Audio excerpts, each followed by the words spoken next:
Сөйіклі хатымда, яратқан туғанда, bu dünya өзеде, матурда, güzelde, сірліде, яқтыда, хатын қызы бұлғанға, көңілім тулыныз, шәшәк күні аз бүләкке, сізінің үшін матур жылы сүзілер юрәкте.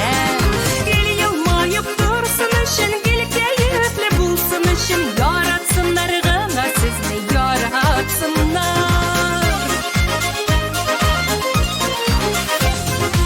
İşte de ülgüre, üyde de ülgüre, var yakınlarımın kaderim bile. Yarata da böyle, yuvata da böyle, irat düzmestey hallerge hatın kızı düze. Könglim tulunmaz, şeşek güne az bulekke, sizin için matur жылы süzüler yürekte.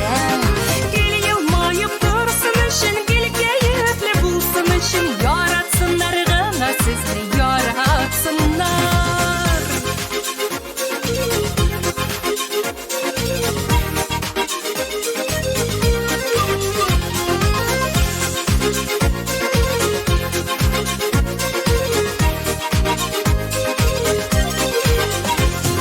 Ernetmesin canım, ernüsüzleri, көз yaşın tükmesin nurlu gözleri.